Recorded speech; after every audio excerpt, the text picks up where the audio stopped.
নমস্কার বন্ধুরা, আন্দামান কিচেন এ টু জেডে সবাইকে জানাই স্বাগত। আমি আজকে রান্না করব চিংড়ি মাছ দিয়ে পাট শাক। শাকগুলো সব আমি বেছে নিয়েছি। পাট শাকগুলো বেশি বড় বড় ছিল না, সেই জন্য আমি সব পাতাগুলো এক একটা করে ফুটে নিয়েছি। ভালো করে ধুয়ে আমি কুচি কুচি করে কেটে নিয়েছি। পাট শাক কিন্তু ধুয়ে নিয়ে কুচি কুচি করে কাটতে হবে। গ্যাসের উপরে কড়াই বসে গরম করে দিয়ে দিলাম তেল। তেল ভালো মতন গরম হয়ে গেল। ফোড়নে দিলাম কালো জিরা, জিরা আর রাঁধুনি, আর দিলাম থেতো করা রসুন। রসুনটা যত সময় কাঁচা গন্ধ না যায় তত সময় আমি তেলের সাথে ভেজে নেব। আমি কি করে পাট শাক রান্না করি শুরু থেকে শেষ পর্যন্ত দেখার অনুরোধ রইল। এখন দিয়ে দিলাম হলুদ নুন মেখে রাখা চিংড়ি মাছ। ভালো করে ভেজে নেব। গরমের দিনে পাট শাক দিয়ে ভাত খেলে পেটও ঠান্ডা থাকবে এবং শরীরও ভালো থাকবে।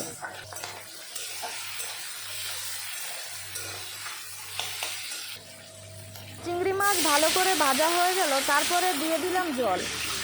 পাট শাক রান্না করতে খুব বেশি জল লাগবে না। এখন দিয়ে দিলাম চেরা কাঁচা লঙ্কা। যে যেরকম ঝাল খাবেন সেই পরিমাণ মতনই ঝাল দেবেন। তারপরে দিয়ে দিলাম স্বাদ মতন লবণ, আর দিলাম হলুদের গুঁড়ো। এখন ভালো করে মিশিয়ে নেব। ঝোল ভালো মতন ফুটে ওঠার জন্য দিয়ে দিলাম ঢাকা। জল ফুটে উঠেছে, ঢাকনাটা আমি তুলে নিলাম। গ্যাসের সমস্যা, সেই জন্য সবাই এরকম ঢাকা দিয়ে দিয়ে রান্না করবেন, জলদি রান্না হয়ে যাবে, গ্যাসও কম লাগবে। তারপরে দিয়ে দিলাম কুচানো পাট শাক।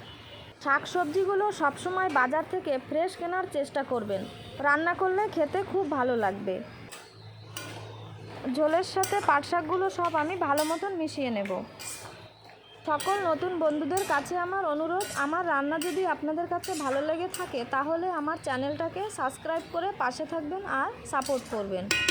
শাক মিশানোর পরে তারপরেও দিয়ে দিলাম ঢাকা। শাক প্রায় সিদ্ধ হয়ে গেল, ঢাকনাটা তুলে নিলাম। কম সময়ের ভিতরে আমি পাট শাক রান্না করে দেখাচ্ছি। আপনারা এইভাবে রান্না করবেন, কম সময়ের ভিতরে হয়ে যাবে। আমি যেভাবে রান্না করেছি আপনারা একবার হলেও এইভাবে রান্না করে খেয়ে দেখবেন। পাট শাকের প্রপার টেস্টটা আপনারা পাবেন। আশা করি আপনাদের কাছে খেতেও ভালো লাগবে।